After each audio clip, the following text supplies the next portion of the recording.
Hello, my name is Bill, and I'm going to be sharing with you today some of my favorite parts of this very special season, including my model train village underneath the Christmas tree. It's quite large, but you can see here it's got the downtown, which is complete with shops, restaurants, hotels, and even an art museum. Then over here we have the park.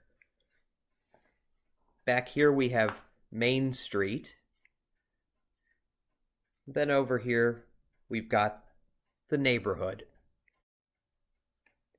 Right now on the track, I've got a vintage Lionel steam locomotive. Specifically, it's a 262 Prairie locomotive. The 262 number refers to the number of wheels that are on the locomotive. Specifically, it's got 2 guiding wheels up front, 6 driving wheels that actually provided the power to the locomotive. Specifically, the driving wheels are connected to all of these pistons, which were pushed by the steam from the boiler, which actually then drove the locomotive. And then back here we have 2 trailing wheels that support the locomotive's cab. 262 Prairie locomotives were fairly common from about the beginning of the 20th century up through the 1940s, when a number of railroads began transitioning to diesel power. This specific model was made by Lionel in either 1948 or 1949, and it still runs just as beautifully as it did the day that it came out of the Lionel factory, which is quite a testament to the quality of Lionel trains from those days. 262 Prairies would have been used either for hauling passenger or freight service. Right now I've got it modeling an express train, which includes a boxcar, which would have been used to pull freight shipments, but here the boxcar is part of the express train, and it's being used for either mail shipments or other express packages, which of course is quite important at this time of year with packages coming for Christmas. And then completing the express train, we've got a Pullman car behind the station house, and people would have paid extra to ride in that car, not only for the fine Pullman service, but also because it being an express train, it was going to be quicker ride, that is, than a regular fare train.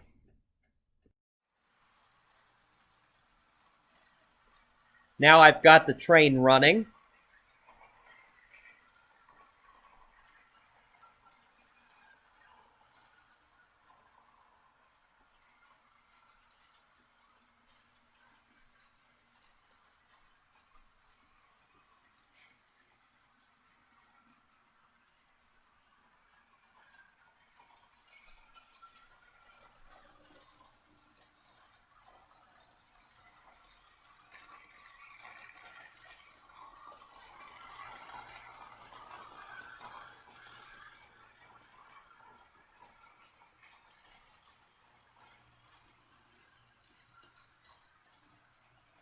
As I mentioned, works just as beautifully as it did the day that it came out of the Lionel shop.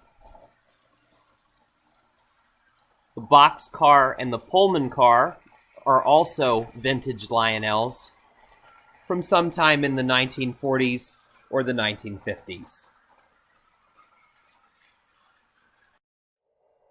Right now on the track, I've got a model of a train that was called the M10000. The M10000 in many ways was the first modern diesel locomotive. It was made in the early 1930s by the Union Pacific Railroad. It was really an attempt by Union Pacific to try and increase ridership during the Depression. In many ways, though, the M10,000 really set the standard for diesel passenger trains.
The story I'll be reading you is, unsurprisingly, my favorite childhood Christmas story, The Polar Express.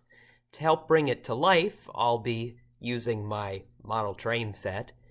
Standing in for the Polar Express will be my model of the Blue Comet. The Blue Comet was actually a train that ran from the Communipaw station in New Jersey, just across from New York City, to Atlantic City back in the late 1920s and early 30s. It was a very popular train for vacationers down to the Jersey Shore. On Christmas Eve, many years ago, I lay quietly in my bed. I did not rustle the sheets. I breathed slowly and silently. I was listening for a sound a friend told me I'd never hear. The ringing bells of Santa's sleigh. "There's no Santa," my friend had insisted, but I knew he was wrong.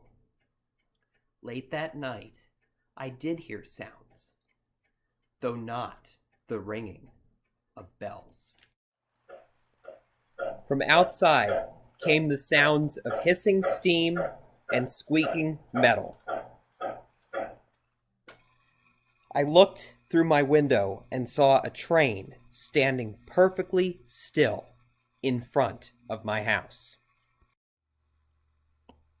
It was wrapped in an apron of steam. Snowflakes fell lightly around it. A conductor stood at the open door of one of the cars. He took a large pocket watch from his vest, then looked up at my window. I put my slippers on and robe, and I tiptoed downstairs and out the door. "All aboard," the conductor cried out. I ran up to him. "Well," he said, "are you coming?" "Where?" I asked. "Why, to the North Pole, of course," was his answer. "This is the Polar Express." I took his outstretched hand, and he pulled me aboard. The train was filled with other children, all in their pajamas and nightgowns. We sang Christmas carols and ate candies with nougat centers as white as snow. We drank hot cocoa as thick and rich as melted chocolate bars. Outside, the lights of towns and villages flickered in the distance as the Polar Express raced northward. Soon there were no more lights to be seen. We traveled through cold, dark forests where lean wolves roamed and white-tailed rabbits hid from our train as it thundered through the quiet wilderness. We climbed mountains so high, it seemed as if we would scrape the moon. But the Polar Express never slowed down. Faster and faster we ran along, rolling over peaks and through valleys, like a car on a roller coaster. The mountains turned into hills, and the hills to snow-covered plains. We crossed a barren desert of ice, the great polar ice cap. Lights appeared in the distance. They looked like lights from a strange ocean liner, sailing on a frozen sea. There, the conductor said, is the North Pole. The North Pole? It was a huge city, standing alone at the top of the world, filled with factories where every Christmas toy was made. At first we saw no elves. They are gathered at the center of the city, the conductor told us. That was where Santa would give the first gift of Christmas. Who receives the first gift? We asked. The conductor answered, he will choose one of you. Look, shouted one of the children, the elves. Outside, we saw hundreds of elves. As our train drew closer to the center of the North Pole, we slowed to a crawl. So crowded were the streets with Santa's helpers. When the Polar Express could go no farther, we stopped and the conductor let us outside. We pressed through the crowd to the edge of a large open circle. In front of us stood Santa's sleigh. The reindeer were excited. They pranced and paced, ringing the silver sleigh bells that hung from their harnesses. It was a magical sound, like nothing I'd ever heard. Across the circle, the elves moved apart and Santa Claus appeared. The elves cheered wildly. He marched over to us and pointed to me, said, "Let's have this fellow here." He jumped into his sleigh. The conductor handed me up, and I sat on Santa's knee, and he asked me, "Now what would you like for Christmas?" I knew I could have any gift that I could imagine, but the thing I wanted most for Christmas was not inside Santa's giant bag. What I wanted more than anything was one silver bell from Santa's sleigh. When I asked, Santa smiled. He gave me a hug and told an elf to cut a bell from a reindeer's harness. The elf tossed it up to Santa. He stood, holding the bell high above him, and called out, "The first gift of Christmas." A clock struck midnight as the elves roared their approval.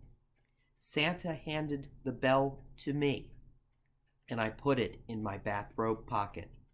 The conductor helped me down from the sleigh.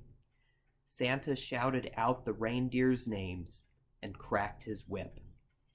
His team charged forward and climbed into the air. Santa circled once above us, then disappeared in the cold, dark polar sky. As soon as we were back inside the Polar Express, the other children asked to see the bell. I reached into my pocket, but the only thing I felt was a hole. I had lost the silver bell from Santa Claus's sleigh. "Let's hurry outside and look for it," one of the children said. But the train gave a sudden lurch and started moving. We were on our way home. It broke my heart to lose the bell. When the train reached my house, I sadly left the other children. I stood in the doorway and waved goodbye. The conductor said something to me from the moving train, but I couldn't hear him. "What?" I called out. He cupped his hands around his mouth. "Merry Christmas!" he shouted. The Polar Express then let out a loud blast from its whistle and sped away.